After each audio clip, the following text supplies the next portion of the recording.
오늘 본문을 읽을 때 주제가 뭘까, 핵심이 뭘까를 생각을 해보면 아마도 기도를 떠올리기가 쉽습니다. 본문 자체가 초대교회 성도들이 드렸던 기도 내용으로 대부분 채워져 있고 해서 봐라, 교회가 한 마음으로 기도했다. 위기의 순간에 어려움 당할 때 오히려 담대함을 달라고 함께 기도했다. 그러니 우리도 기도해야 된다. 기도하자. 틀린 건 아니지만 그렇게 단순하지가 않습니다.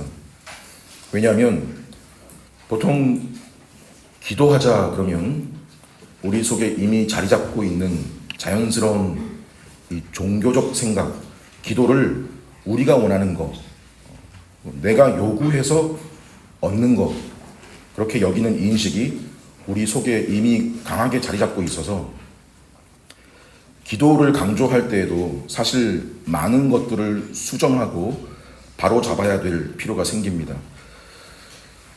그럼에도 기도가 오늘 본문에서 중요한 주제인 것은 맞습니다만 4장의 이 문맥 속에서 계속 이어지고 있는 더 큰 주제는요, 역시 이 세상 가운데에 교회가 처한 현실이고 그 현실 속에서 이 교회가 그 세상 속에서 보인 반응에 관한 것입니다. 계속 이어지는 거예요. 그래서 이 본문의 상황이 지금 우리의 현실인 거고요. 그리고 본문에 나타난 교회의 반응이 이제 보게 될 건데 우리의 반응이 되어야 된다, 이런 뜻이죠. 교회가 처한 현실이란 복음을 모르고 그리스도를 거부하는 세상 속에 교회가 존재하고 이로써 세상의 반대와 세상 권력의 위협이 방식과 양상의 차이가 있을지 몰라도 늘 지속되어 왔고 지금도 지속되며 여전하다라는 것이고요. 사라지는 게 아니라 그랬습니다. 계속되고 있습니다. 특히 본문의 상황은 교회가 처음 출발한 시점에 그 박해가 시작되는, 지도자들이 끌려가고 신문을 당하고 한 번만 더 복음을 전하면 죽이겠다라는 식의 아주 현실적이고 실제적인 그런 위협 앞에 하나님 앞에서 우리가 누구 말 듣는 것이 옳은가 너희가 판단해봐라. 우리는 보고 들은 것을 말하지 않을 수 없다.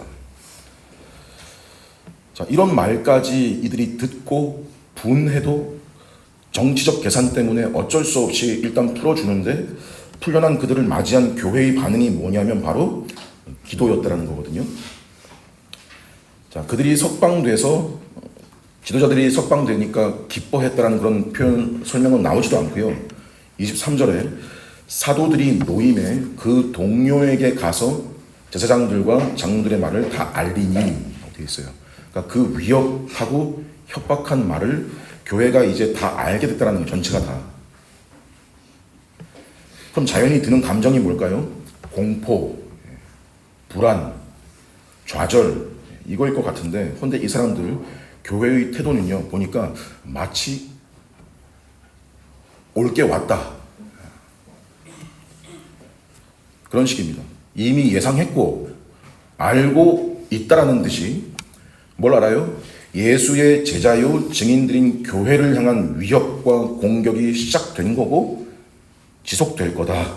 그리고 이 사람들 기도를 하는데 기도의 내용을 보면요, 그런 위협이나 공격을 제거해달라고 기도하지 않고요, 또는 그 대적들을 싹 다 처리해달라고 기도한 것도 아닙니다. 벌써 뭐냐면요, 이 사람들은 그런 현상과 양상이 사라지지 않을 거라는 걸 이 기도하는 사람들이 이미 알고 있다는 거예요.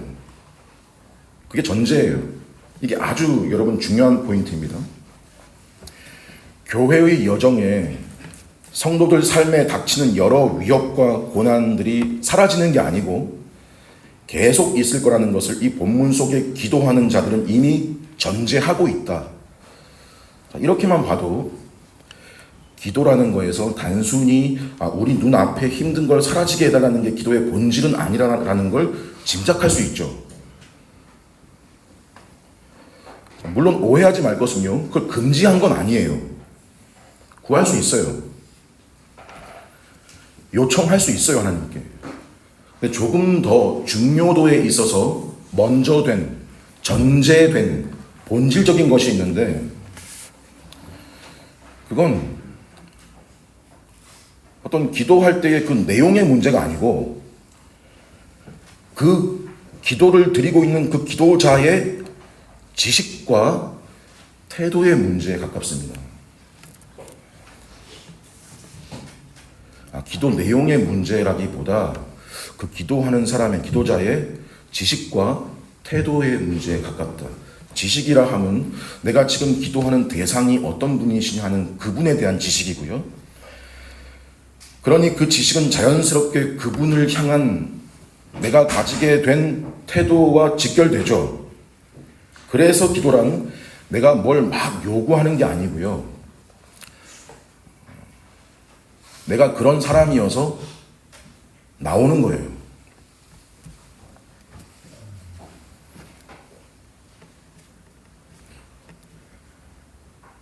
그래서 마태복음 6장 33절에 그 유명한 말씀인 먼저 그의 나라와 그의 의를 구해라. 그 다음에 이 모든 것을 너희에게 더하시리라. 이 말씀도 무슨 기도의 공식인 것처럼 구하는 순서, 시간적 순서, 배열 순서로서 먼저 너가 본질적인 거 구하고 그 다음에 너의 필요들을 구해라. 자, 이것도 뭐 틀린 건 아니지만 이런 차원의 말이 다인 게 아니고요. 이런 수준의 말이 아니고 이 기도라는 행위를 참되게 하는 사람들의 그 지식과 그 지식 때문에 흘러나오는 태도와 그 지식과 태도에서 하나님이 어떤 분이신지를 아니까 그 아는 거에서 나오는 하나님을 향한 의존, 거기서 나오는 하나님을 향한 말들, 고백, 더 나아가 그 하나님을 향한 실천들까지가 이 기도라고 하는 거의 범주예요.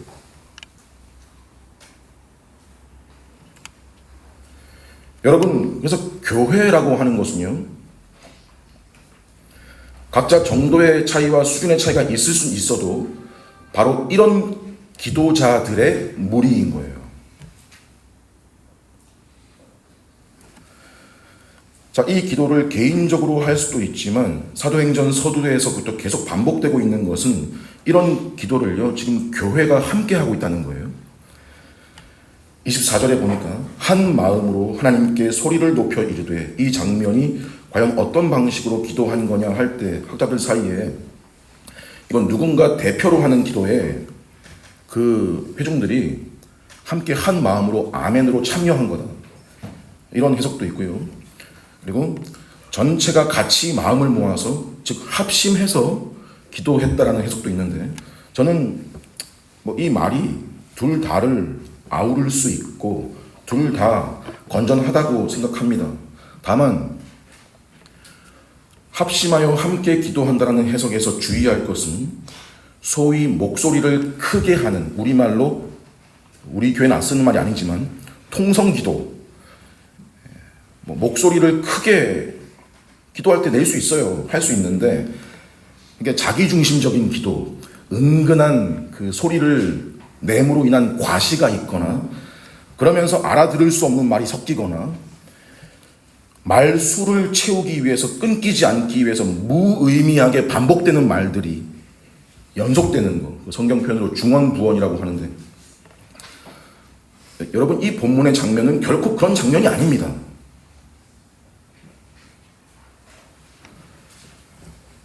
하나님에 대한 바른 지식과 태도가 전제가 되어서, 물론 대표 기도에 좀 더 가까울 수 있지만 교회가 마주한 내용에 대해서 대표 기도든 합심 기도든 함께 참여한다는 의미가 중요한 거예요.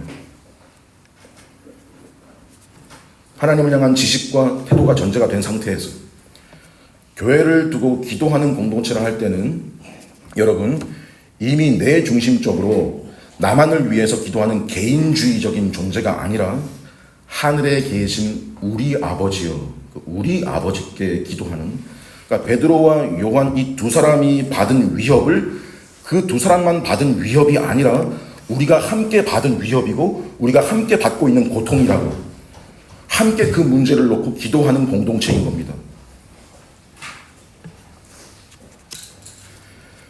여기 특별히 누가가 그래서 의도적으로 쓴 표현이 뭐냐면 23절에 동료라고 하는 말이에요. 그냥 쓱 지나갈 수 있는 말인데, 베드로와 요한이 풀려나서 다른 성도들과 사도들이 있는 곳으로 복귀한 것을 두고 뭐라고 표현했냐면 동료에게 가서라고 되어 있어요. 동료라는 말은 헬라어 어원상 자신에게 속한 사람들이라는 의미를 가집니다.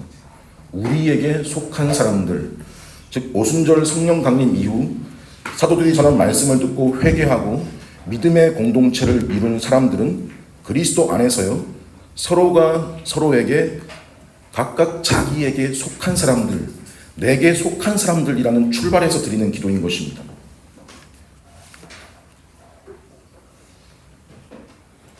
벌써 앞에 설명하면서 기도의 어떤 중요한 본질적인 내용들을 많이 말씀을 드렸는데요. 자, 지금 이 본문은 이런 초대교회의 모습을 보여주면서 우리한테 이 교회가 참 대단하다라고 지금 소개하는 차원이 아닙니다. 오고 가는 모든 세대의 일반적인 참된 교회의 모습이 이러하다. 참된 교회의 모습을 제시해주고 있는 거예요. 핵심적으로 간단히 앞의 내용 설명 정리를 드려본다면, 첫 번째, 이 일상에서 교회는 끊임없이 박해와 위협, 고난을 당한다. 두 번째, 교회의 반응이 뭐였냐? 문제 해결을 놓고 사람을 의지하거나 의존해서 대책회의나 전략회의를 열기 전에 먼저 기도가 등장하고 있다. 셋째, 왜? 그들이 가지고 있는 하나님에 대한 지식과 태도 때문이다. 자, 그래서 마침 그 기도가 이제 나오기를 하나님을 어떻게 부르면서 시작하는 거예요? 대주제요.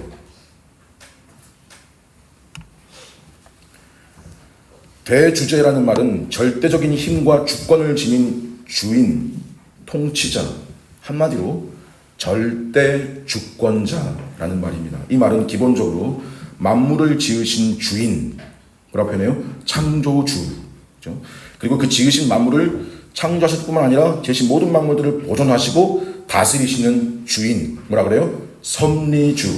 자, 창조주, 섭리주, 이 둘을 다 포함하는 의도로 대주제라고 하는 거예요. 즉, 이 고백적 칭호 속에는 지금 우리 눈앞에 일어나고 있는 이 일들 모두를 통제하시는 분이시라는 이해 속에서 하나님에 대한 지식이 그렇다는 거예요.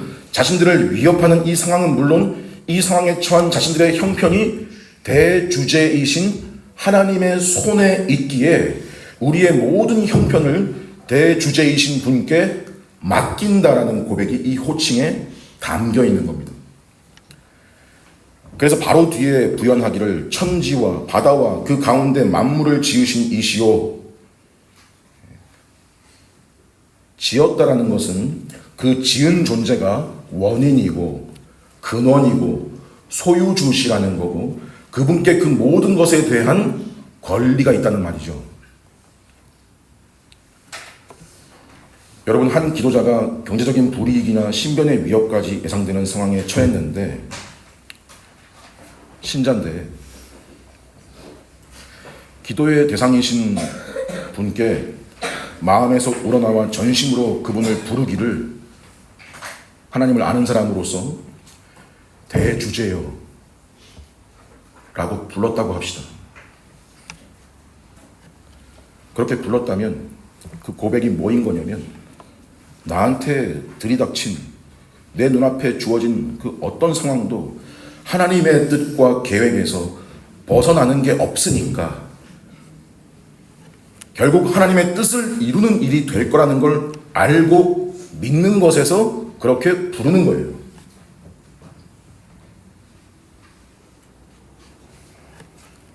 그렇게 기도의 문을 여는 겁니다. 그래서 기도할 때 하나님을 부른다는 것은 단지 부르는 게 아니고 그런 의미가 있는 거예요. 담겨 있는 거예요. 시편 90편이 하나님의 사람 모세의 기도라고 하는데 그 시작이 어떻게 돼요? 주여, 주는 대대에 우리의 거처가 되셨나이다. 산이 생기기 전, 땅과 세계도 주께서 조성하시기 전, 곧 영원부터 영원까지 주는 하나님이십니다. 다니엘 9장 다니엘의 기도라고 합니다. 어떻게 시작하냐? 크고 두려워할 주 하나님, 주를 사랑하고 주의 계명을 지키는 자를 위하여 언약을 지키시고 그에게 인자를 베푸시는 이시여. 여러분, 그렇다고 우리가 기도할 때는 항상 그냥 하나님 이렇게 부르면 안 되고 꼭 무슨 수식어를 앞에 붙이는 게 좋다, 이런 차원을 제가 지금 말씀드리는 게 아니고 이거예요. 지식과 태도, 지금 내 문제에 급급한 게 아니라 내가 지금 기도하고 기도 드리는 그 대상이 누구신가라는 그 인식과 지금 내가 처한 문제 위에 있는 하나님이 어떤 분이신가 믿는 그 지식과 태도가 담겨 있는 부름이다, 이거예요. 근데 여러분, 이게 실제적으로 우선 가능하려면요, 말씀을 통해서 하나님이 어떤 분이신지를 제대로 바르게 알아야 가능하겠죠. 그분의 존재와 지혜와 권능과 공의와 거룩과 인자와 진실하심, 무한 영원 불변하신 것에 대해서 우리의 문제를 말하기 전에 우리의 기도의 대상이신 그 분이 어떤 분이신가 하는 바른 이해가 중요하겠죠. 근데 그러려면 들은 말씀을 기억하고 알아야 가능해요. 말씀을 수없이 들어도 말씀에 무지하고 잊어버리고 말씀과 동떨어진 삶을 살기가 너무 훨씬 쉬운 우리 형편 아닙니까? 그래서 우리가 말씀을 사모하고 말씀을 사랑하고 그 말씀을 우리의 상황에 대입시키고 결부시키고 떠올리는 것도 구원받았다고 스스로 저절로 되는 게 아니고 원천적으로 하나님이 도우셔야 가능한 거예요. 성령님께서 도와주셔야 가능한 거예요.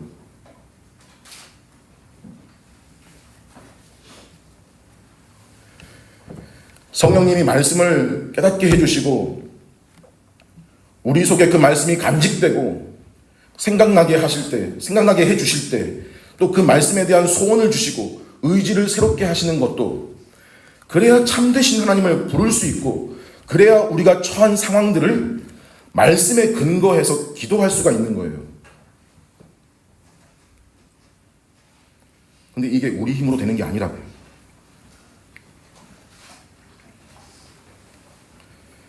자, 지금 초대교회 성도들이 처한 상황에서 이 사람들이 기도할 때 이렇게 기도가 된 거예요. 주님으로부터 배우고 들은 말씀이 진짜 주님 말씀하신 대로 이해가 되기 시작하고 깨달아지기 시작하고, 성령께서 너희들에게 할 말을 기억나게 하시리라, 그 말씀이 이루어진 거고 떠올라 자기 상황과 결부되고 연결이 된 겁니다. 자신들의 상황을 무슨 말씀과 연결지어요? 시편 2편이죠. 기도하면서 그냥 막연하게 하는 게 아니고 과거에 우리가 듣고 배웠던 그 말씀을 근거로 자기 상황과 결부시키고 자기 상황을 말씀으로 해석하면서 기도하는 거죠. 주의 종 우리 조상 다윗의 입을 통하여 성령으로 말씀하셨다, 이러면서 성경 전체의 저자이신 성령께서 예수님 오시기 약 1000년 전에 다윗의 입을 통해 말씀으로 예언하셨다라는 건데, 이 말씀을 기록하게 하신 성령께서 이 지금 기도하는 자들의 마음에 이 말씀이 떠오르게 하고 생각나게 하는 것도 이분이 하시는 일이라는 거죠. 여러분, 시편 2편 참 우리가 많이 듣고 많이 부르고 한 그런 시인데, 이 시편 2편은 시편 1편과 함께 이 시편 전체의 머릿말이 되는 아주 중요한 시편입니다. 그래서 보통 시편 1편과 2편을 함께 연결해서 보는 것이 일반적인 해석인데, 복 있는 사람, 악인의 꾀를 따르지 않고 죄인의 길에 서지 않고 오만한 자의 자리에 앉지 아니하는 그 복 있는 사람이 결국 시편 2편에 가서 하나님께서 기름 부으신 분을 받아들이고 그분께 입 맞추는 자라는 걸 연결해서 이미 선언적으로 말씀한 거예요. 1편과 2편이 연결돼요. 그래서 그들이 그 입 맞추는 하나님이 기름 부으신 그 아들을 대적하기 위해 분노하며 헛된 일을 꾸미고 꾀하는 나라들, 권력들, 민족들, 세상의 군왕들과 관원들의 공격이 그 아들뿐만이 아니라 그 아들에게 입맞추는 자들에게까지 미칠 것이라는 것도 암시되어 있는 거예요. 그런데 1차적으로 이 사람들이 볼 때 어떻게 성취가 된 거냐면, 초대교회 사람들이 볼 때 바로 불과 몇 주 전에 자기들 눈앞에서 서로 원수였던 헤롯과 빌라도가 친구가 되고 로마 사람들과 이스라엘 백성과 함께 이 메시아이신 기름 부으신 거룩한 종 예수를 죽이려고 합세했던 일, 그 일에 대하여 뭐라 그러냐면 27절 제일 앞에 과연 실제로 이루어졌다. 그 일이 이루어졌다. 근데 이 일이 결국 모두 헛된 일이었다라는 증명이 이 교회 성도들에게는 또 이미 어떻게 눈앞에서 분명하게 증거가 되었냐면 부활이죠. 그들이 합세해서 그 아들을 죽였지만 베드로가 앞에 설교한 대로 2장 23절 말씀에 그가 하나님께서 정하신 뜻과 미리 아신 대로 내준 바 되었거늘 너희가 법 없는 자들의 손을 빌려 못 박아 죽였으나 하나님께서 그를 사망의 고통에서 풀어 살리셨다. 32절 이 예수를 하나님이 살리신지라 우리가 이 일의 증인이로다. 36절 그런즉 이스라엘 온 집은 확실히 알지니 너희가 십자가에 못 박은 이 예수를 하나님이 주와 그리스도가 되게 하셨느니라. 3장 13절 아브라함과 이삭과 야곱의 하나님 곧 우리 조상의 하나님이 그의 종 예수를 영화롭게 하셨느니라. 너희가 그를 넘겨주고 빌라도가 놓아주기로 결의한 것을 너희가 그 앞에서 거부하였으니 너희가 거룩하고 의로운 일을 거부하고 도리어 살인한 사람을 놓아주기를 구하여 생명의 주를 죽였도다. 그러나 하나님이 죽은 자 가운데서 그를 살리셨으니 우리가 이 일의 증인이라. 4장 10절에 너희와 모든 이스라엘 백성들은 알라 너희가 십자가에 못 박고 하나님이 죽은 자 가운데 살리신 나사렛 예수 그리스도의 이름으로 이 사람이 건강하게 되어 너희 앞에 섰느니라. 이 예수는 너희 건축자들의 버린 돌로서 모퉁이의 머릿돌이 되셨느니라. 그래서 결국 하나님을 여러분 대주제라고 부른 것은 지금 자신들이 처한 상황을 어떻게 이해하고 있는지가 지금 분명하게 드러낸 표현인 거예요. 군왕들, 관원들, 세상 관점으로 보면 막강한 권력을 가진 자들인데 그런데 교회는 진짜 권력, 진짜 주권을 지금 말하고 있는 거죠. 즉 이들의 공격은 자신들은 자기들 권력으로 자신들이 원하는 일을 하려고 하고 있지만 우주에 참된 권세를 가진 분이 계시고 그분의 입장에서 볼 때 그 일은 반역에 불과하며 비웃으실 일이며 철장으로 즉 쇠몽둥이로 질그릇을 부수듯이 깨뜨려질 하찮은 도전에 불과하다. 결국 그들이 그렇게 합세해서 그리스도에게 행한 일이 하나님의 권능과 뜻대로 이루려고 예정하신 것을 이루는 도구가 된 것이라고 바르게 해석하면서 이 그리스도의 죽음과 부활의 증인이요 종들인 자신들이 현재 당하고 있는 일들도 이 말씀의 약속과 성취 안에 있는 것이고 대주제께서 그 일을 계획하고 이루시고 성취하신 그 대주제께서 동일하게 지금 우리가 당하고 있는 이 일도 다루실 것이라는 신뢰가 있죠.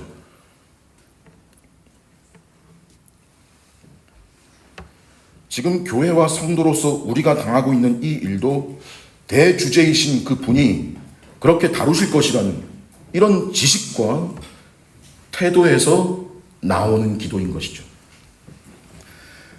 그래서 이제 하나님께 본격적인 요구사항을 아뢰는데 이 기도의 구조에서도 우리가 계속 확인할 수 있는 것이 앞부분에 하나님을 부르고 말씀을 근거해서 성취하신 일을 찬송하듯이 그렇게 기도하고 이제 그 다음에 요구를 하는 내용이 등장하는 이 구조에서 우리가 실질적으로 하나님께 구하는 간구의 내용이 이 앞부분의 이 내용에서 흘러나오는 거라는 거죠. 하나님에 대한 바른 신학이 하나님을 향한 바른 간구를 통제한다. 하나님을 향한 바른 암과 지식이 하나님을 향한 바른 기도를 좌우한다. 그렇죠? 그래서 그들이 대주제께 가장 먼저 구한 내용이 이 상황에서 29절 보시면, 주여 이제도 그들의 위협함을 굽어보시옵고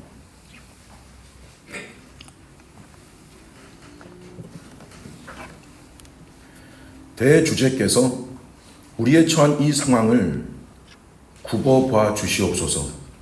여기 굽어보다라고 번역된 단어는 헬라어로 보다라고 하는 단어 앞에 위에서 또는 무엇을 향하여라는 뜻을 가진 전치사가 붙어서 위에서 보다 또는 무엇을 향하여 주시하다, 주위에서 주목하다, 이런 의미가 됩니다. 그래서 이 위협을 없애달라라든지 제거 또는 그들을 처리해달라라든지 복수, 이런 제거와 복수, 그게 아니고 주권자이신 하나님께서 그저 이 모든 상황을 살펴봐 달라는 요청입니다. 무슨 말이냐면 모든 상황을 주목하고 계시는 하나님이 하나님의 때에 하나님의 영광과 교회의 유익을 위해 행동하실 것을 믿는 믿음이 반영된 간구인 것입니다. 우리가 볼 때 우리 상황이 어렵고 괴롭고 위협이 되어도 말씀에서 우리가 본 바 하나님의 뜻이 결국 이루어지고 하나님께서 모든 것을 이루시고 성취하실 것이니, 비록 당장 하나님이 우리 눈에 보이기에 속 시원할 만한 어떤 조치를 취하셔서 이 상황이 바뀌지 않더라도, 달리되지 않더라도 하나님이 지켜보고 계시면 모든 일이 주권자이신 하나님의 손에서 하나님의 권능과 뜻대로 이루려고 예정하신 그것을 이루어 가실 거라고 우리는 믿기에, 제거나 복수가 아니라 그 상황 자체를 맡기는 기도를 한 겁니다.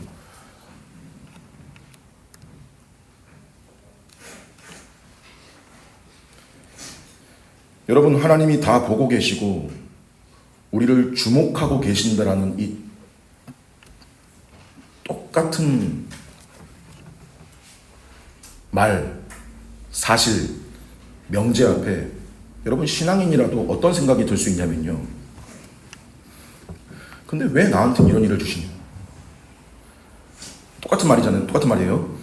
하나님이 다 보고 계신다, 굽어보시옵소서, 굽어보신다. 그럼 왜 나한테 이런 일이 생기냐? 이런 쪽으로 흘러갈 수도 있어요. 그 죄인의 마음의 기울기거든요. 죄의 성량. 보고 계시다면서 왜 나한테 이런 일이 생기냐? 여러분, 이거 보통 교회 밖에서 교회를 비웃을 때 하는 말이거든요. 근데 교회 안에 사람이 그럴 수가 있다고요, 마음에.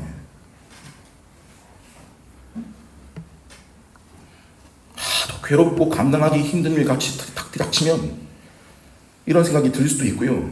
그렇게 흘러가기도 쉽고. 그런데 결국 신앙인이라면 이내 혹은 시간이 좀 걸려도 어떤 생각으로 그의 속에서 정리가 되어 가게 되어 있냐면, 하나님이 이 모든 것을 그래 다 알고 계시고 주관하고 계시고 보고 계신다.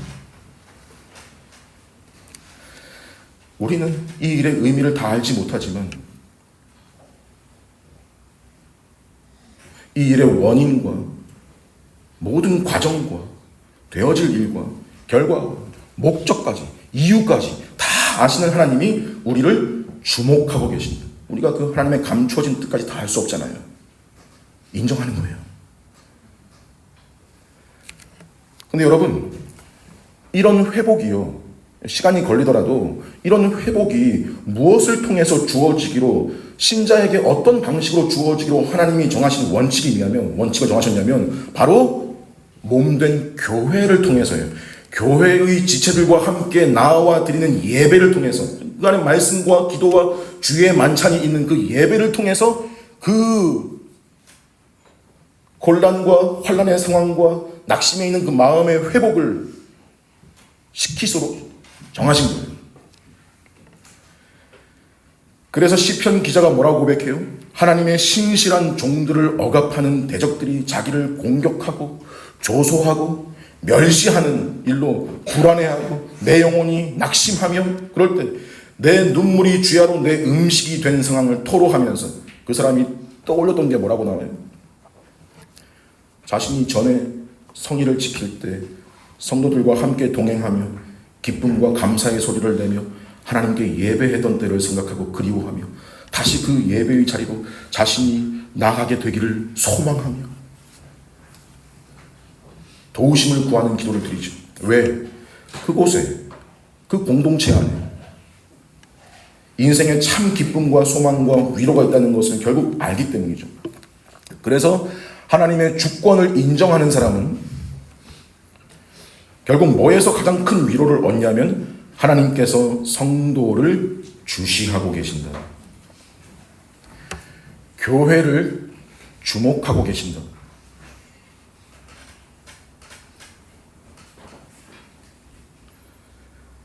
모든 시대에 걸쳐 자신들의 자녀들을 지켜보고 계십니다.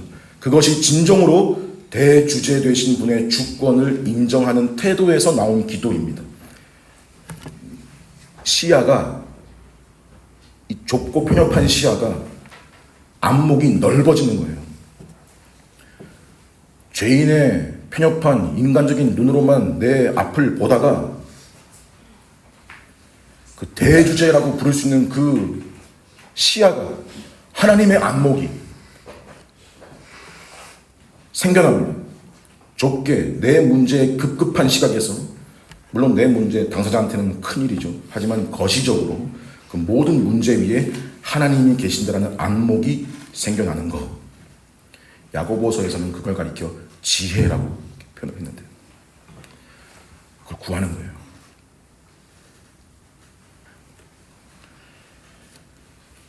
두 번째로 그들이 간구한 것은 종들로 하여금 담대히 하나님의 말씀을 전하게 하여 주시오며, 하나님 말씀을 담대히 전하게 해달라는 거죠. 여러분 초대교회 성도들은요, 이렇듯 자신들을 대주제의 종들로 여겼습니다.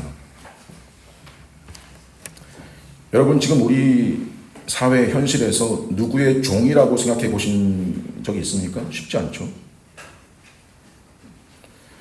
그런 생각 잘 안 하죠. 왜 내가 종입니까? 시대도 그런 시대도 아니고 내 기질도 그런 기질이 아닐 뿐더러 누구의 지시를 받고 사는 존재가 아니라는 게 오늘날의 아주 지배적인 정서예요. 그 상하 체계 안에 들어가 있어도 그걸 은근히 무시하고 따르고 싶어 하지 않는 게 사람 성질이에요. 이것이 오늘날 신앙인들에게도 마찬가지여서 하나님께 대하여도 교회에서 말씀 듣다가 가끔씩 맞다, 내가 종이지, 이럴 때가 많죠. 교회는 하나님께서 맡겨주신 사명을 가지고 세상으로 보냄을 받은 증인들이고 그리스도의 제자들이고 종들입니다. 상식적이지 않은 것이 세상이 예수 전하는 걸 싫어하고 위협하고 겁박하고 있고 또 기도하기를, 그들의 위협을 굽어 살펴봐 주시기를 앞에서 구했는데 지금 구하고 있는 것이 뭐냐면 자신들의 안전이 아니고 오히려 더 그 안전을 위협할 만한 상황으로 이끄는 담대함이에요. 세상을 실망시키지 않으려고 복음을 돌려서 말하거나 그러지 않고 그저 있는 그대로 가감없이 담대하게 우리가 전하게 해달라고 간구합니다. 여러분 지금 우리에게도 이 두 번째 간구가 정말 절실하게 필요한 것은 복음 전파, 복음을 전하는 일에서도 물론이겠지만 우리의 나약함 때문인데, 복음을 전한다는 말이 꼭 전도 행위나 설교자의 설교만 떠올릴 게 아니고 여러분의 삶에서 여러분 속에 소유하고 있는 그 복음을 바깥으로 표현하고 드러내는 일이죠. 드러내고 사는 일이에요. 내가 복음을 경험한 사람이라는 증인으로 사는 일을 내가 처한 상황 때문에, 내가 마주한 환경 때문에 멈추고 있을 때가 너무 많죠. 세상과 똑같이 좌절하고요, 똑같이 성질내고 있고 똑같이 법을 어기고 살고 있고, 그러니 겉으로 볼 때 복음의 영향을 받은 사람이라는 흔적을 찾기가 힘들어요.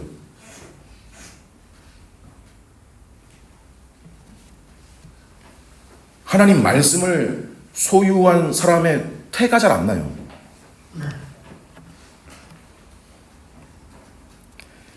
그러면서 그렇게 못하는 거를 합리화시키기도 하고 타협도 하고 미루고 다 뭐예요? 나약함이죠. 이걸 너무 잘 알죠. 그래서 무슨 기도를 해요? 종들로 하여금 담대히 하나님의 말씀을 전하게 하여 주옵소서. 신자된 삶에서 그 일을 신실하게 감당할 힘과 담력과 용기를 구하는 것이죠. 마지막 세 번째 간구가 30절에 손을 내밀어 병을 낫게 하시옵고 표적과 기사가 거룩한 종 예수의 이름으로 이루어지게 하옵소서. 자, 이 간구는 특별히 그들에게 어떤 효과를 기대하고 요청한 거냐면, 여러분 이 본문 당시 이때에는 이런 표적과 기사가 하나님의 말씀을 전하면 그 말씀을 뒷받침해주고 그 말씀을 확증해주는 역할로 등장했습니다. 그 역할을 한 거예요. 지금 우리의 시대는 하나님 말씀의 의미를 성경 66권 전체를 통해서 이제 이미 충분하게 풍성하게 해석하고 충분히 하나님의 뜻을 확인하고 검증할 수 있죠. 이게 하나님이 이 땅 가운데 하나님에 대한 지식을 소유할 수 있는 그 틀을 정해놓으신 틀에 지금 최정점의 시대인 거예요. 성경의 충분성이라 합니다. 반면에 당대에는 아직 완성된 성경도 없이 교회가 처음으로 출발하는 그 시기의 특성상 하나님 말씀을 전하고 선포하면 그 말씀을 더 효과적으로 확증시키고 설득하는 일에 마치 보조수단처럼 허용된 일. 단 고린도 후서 12장 12절의 바울의 말을 보니까 이런 그 당시의 초자연적인 일들이 사도된 표로서 주어진 일이었다. 사도들에게 제한된 일이었다라고 나옵니다. 사람이 원한다고 사람 뜻대로 하고 싶다고 되는 일도 아니고, 그리고 하나님의 뜻에 따라서 성령님께서 일으키시는 일이고, 또 그리스도 예수의 이름 권능으로 되는 일임을 확신하면서 이것을 구하는 거예요. 지금 우리가 주변에서 경험하고 있는 신사도나 오순절주의 운동이나 은사주의, 신비주의 이런 식의 장면, 그게 아니고요. 이런 틀 안에서 하나님이 계시의 보조수단으로서 이걸 허용하신 시기였고, 그런 차원에서 우리가 하는 게 아니라 하나님이 하시는 일이고 성령께서 하시는 일이고 예수 그리스도의 이름의 능력으로 하는 일이라는 전제를 가지고 구한 거예요.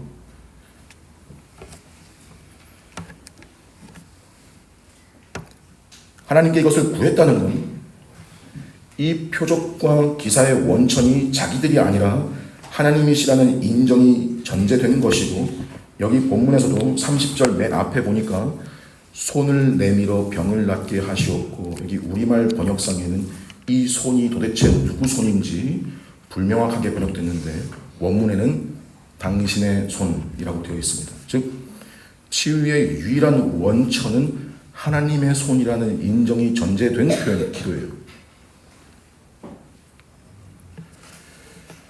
여러분,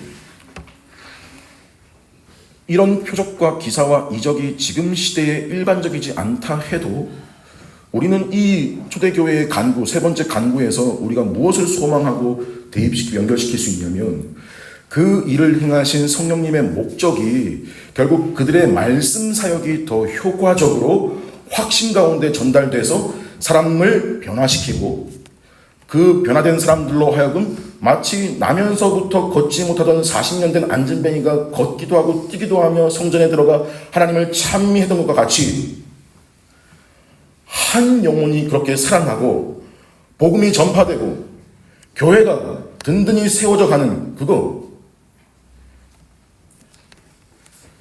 그렇다면 우리도 지금 기도할 때 우리 교회의 설교자들의 설교와 사역 가운데, 또 우리의 예배 가운데, 또 더 넓게는 이 교회의 구성원으로서 우리가 삶을 살아갈 때 우리가 전하는 것과 삶을 통해서 드러내는 것이 66권 성경이 가르치는 그 말씀이 더 분명하게 드러나고 확증이 되는 일이 되게 해달라고, 그런 설교 사역이 되고 삶이 되게 해달라고 하나님께 기도할 수 있고 해야겠죠. 우리의 전하는 것과 우리의 복음 가진 자로서의 삶을 통해서 말씀이 더 분명하게 드러나고 증명이 되고 내 삶이 하나의 증거가 되어서 한 사람의 죽었던 영혼이 마치 안진뱅이가 일어나듯이 하나님께로 돌이키는 일이 일어나고 그가 우리의 무리 속에 들어와서 함께 하나님을 찬미하며 감사하는 일이 일어나기를 바란다고.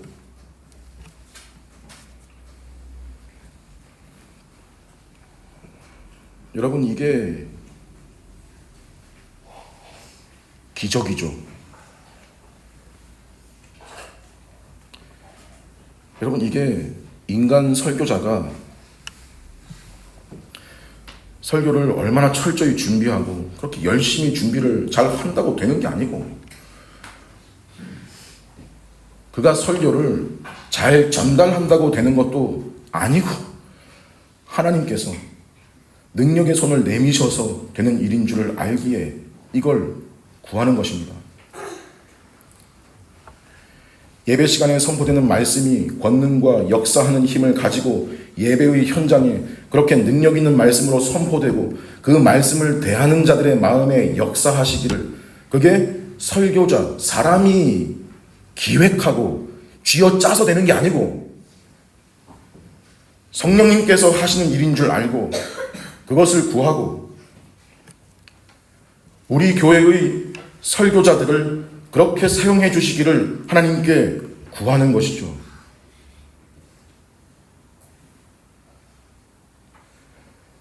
또 여러분이 살아가는 모습을 볼 때 하나님이 자신의 자녀의 삶을 책임지신다 그랬는데, 하나님 의지하고 살아가는 저 모습 보니 그 말이 참 옳다. 사람이 참 한결같다. 사람이 참 착하다. 참 친절하다. 예수 믿는다더니 여러 가지로 본받을 만하다. 이런 게 여러분 적극적인 예라면 소극적인 예로, 저 힘든 상황 누가 봐도 괴롭고 고통스러운 형편인데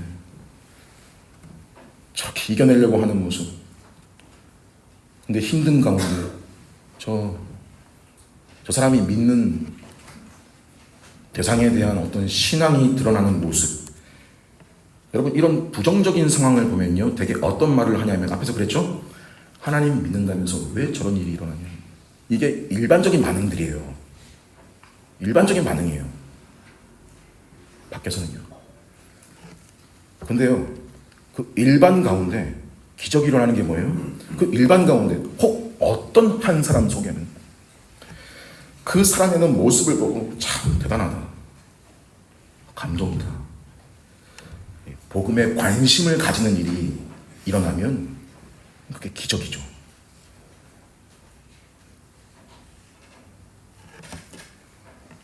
그게 내가 하는 게 아니라고.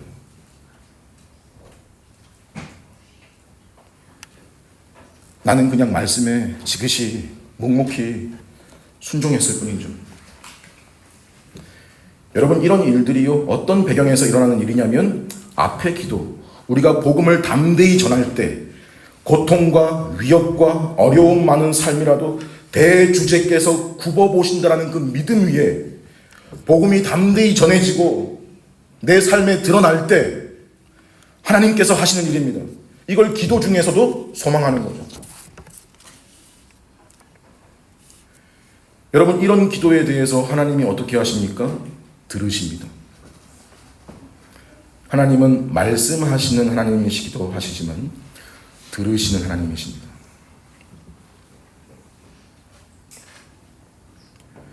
성도들의 이러한 참된 기도를 들으시고 받으십니다. 31절에 하나님께서 이 기도를 들으셨다라는 표시로 모인 곳이 진동했다고 나옵니다. 구약적인 방식으로 그 시대에 맞게 하나님이 드러내 주신 거예요. 하나님이 자기 백성에게 임재하실 때 내가 너희와 함께 여기 있다는 걸 드러내실 때 보이셨던 표징이었습니다. 이로써 내가 너희의 상황을 굽어보고 있다는 걸 알리신 것이고요. 또 무리가 다 성령이 충만하여 담대히 하나님의 말씀을 전했다고 나옵니다. 실제로 하나님께서 그들의 간구를 들으셨다라는 것과 이러한 지식과 태도로 구하는 교회의 간구를 하나님은 외면하지 않으신다라는 사실을 누가가 결론적으로 강조한 내용입니다.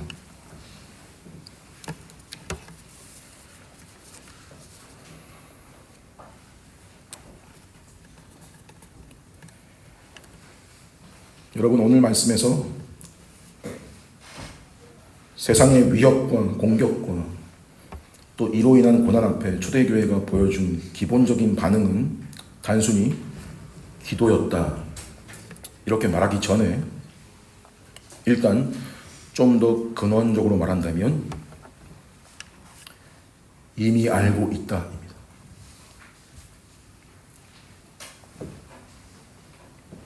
뭘 알고 있냐? 우리한테 주어지고 있는 그 박해와 고난이 당연하다는 거.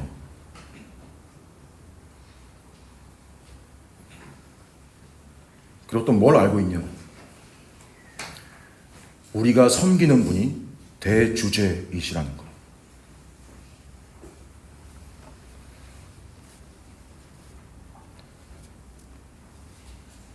고난이 당연하다는 건 얼마나 당연한 원리인 거냐면, 교회는 그리스도를 섬기는 공동체잖아요. 그래서 그리스도를 섬긴다는 말은 그분이 가신 길을 따라간다는 말이고, 그럼 또 그 길을 따라간다는 말은 그분이 하나님께 복종하시면서 세상으로부터 받았던 적대와 멸시를 그 따르는 자들도 똑같이 받는다는 게 그분 가신 길을 따른다는 거고, 그분을 섬긴다는 말이에요. 단순한 논리죠. 그런데 단순한데 우리 현실은 이걸 잘 못 보는 것 같은 게, 주님을 섬긴다는 말이나 또는 박해를 받는다는 말에서 뭐 대단히 큰 거, 굉장한 걸 떠올린다는 거예요. 우리는 오늘날 총이나 칼로 위협을 당하지 않지만, 여러분이 일상에서 예수를 잘 믿으려고 하면요, 반드시 세상에서 매우 다양한 핍박을 받게 되어 있습니다. 곤란함에 처하게 되어 있어요. 교회 안 다니는 분들은 몰라서 핍박하고요, 교회 다닌다는 사람들 중에서도 뭐라 그래요? 뭐 그렇게 유별나게 믿냐, 이게 투성이에요. 이런 것들이 꼭 총칼이 아니어도 이 박해의 양상들이 곳곳에 놓여 있습니다. 예수 믿는 것이 가져오는 불이익과 불편과 감수해야만 되는 비난과 멸시와 조롱과 이런 것들을 당할 수밖에 없는 거예요. 그게 그리스도인으로서의 숙명입니다. 여러분, 그런 거 없이 단지 교회 오면 모든 게 잘 될 거야 라고 하는 게 거짓 복음이죠. 여러분, 이거 아는 거예요. 이거 알아야 돼요.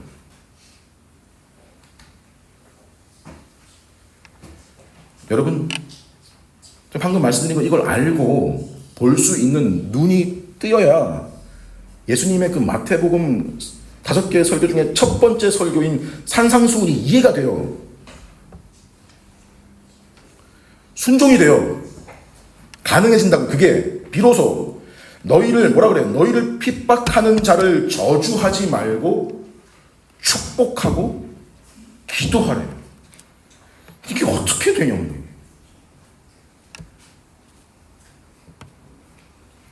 뭘 알면? 핍박이 당연한 거라는 걸 알면.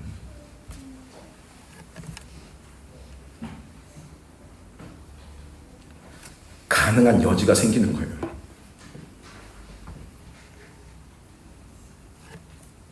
그거 알지 못하면 그게 안 돼요.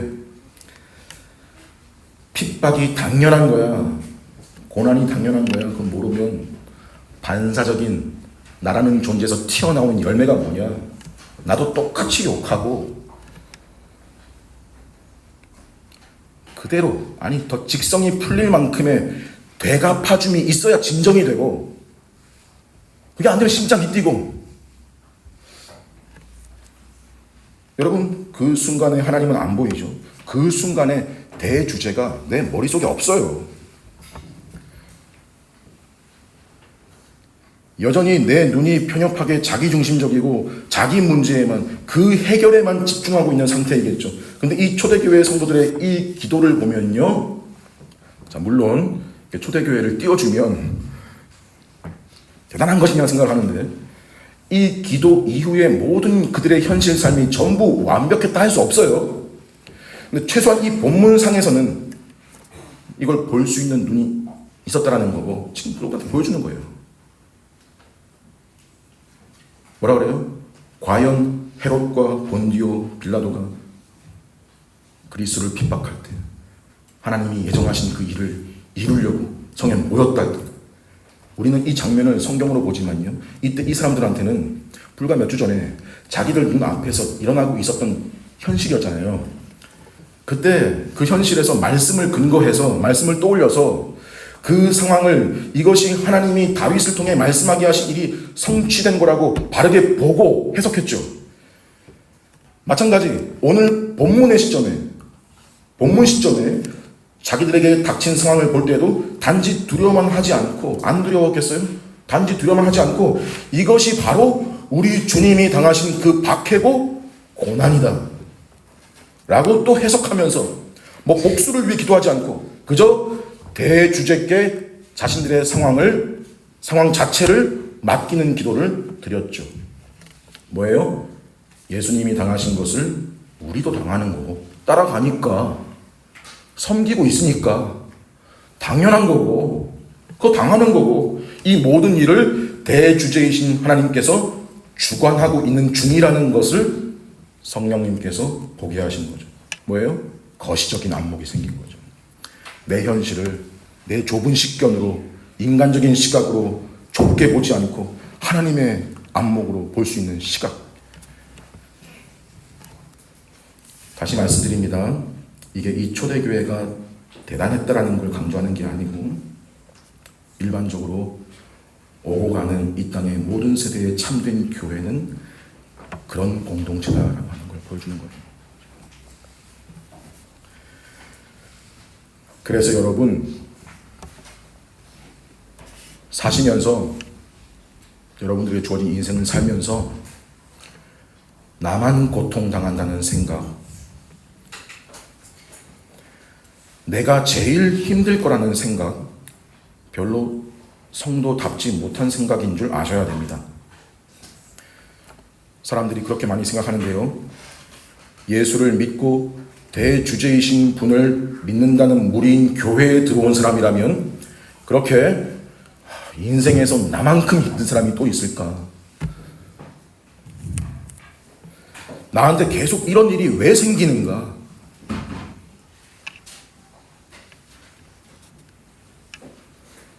여러분, 기도할 것이 또 있다면 이런 편협한 시각에서 거시적인 눈을 달라고 기도하십시오. 내 눈을 열어주세요라고 기도하십시오. 오늘 말씀에서 계속 강조하는 것은 이 세상에서 여러분, 내가 당하는 것보다 1차적으로 교회가 위협을 당하고 교회가 고난을 겪는다는 그런 사실입니다. 여러분, 교회가 당한다는 말은요, 이 말은 나만 당하는 게 아니라는 말입니다.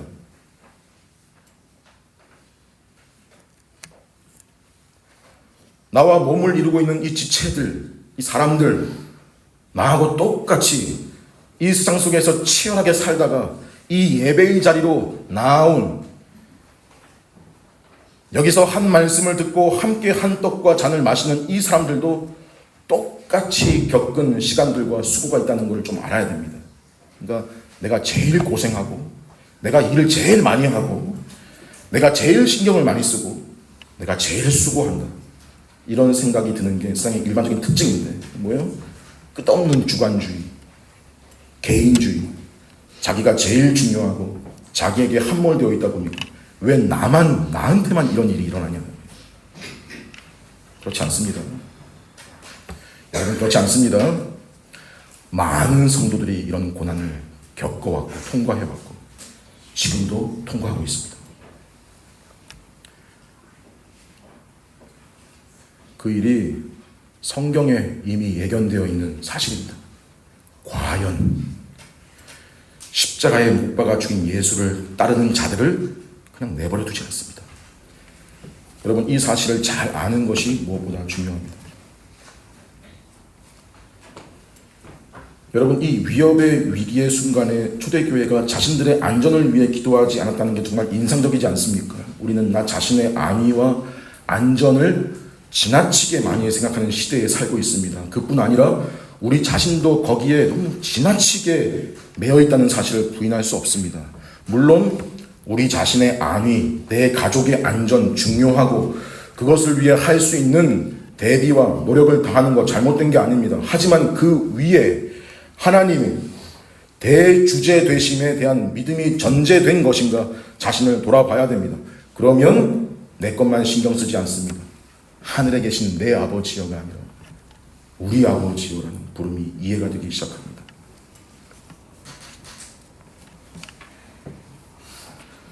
그래서 그들이 한 마음으로 하나님을 부릅니다.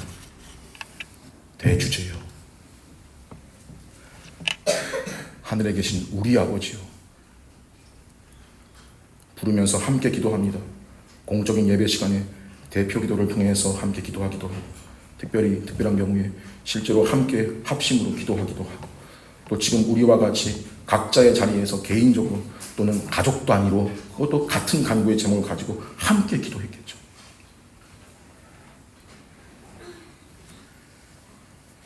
여러분, 이것이 그리스도의 몸과 그 몸의 지체들이 작동하는 원리이고 세상 속에서 그 교회가 드러내는 반응하는 방식입니다.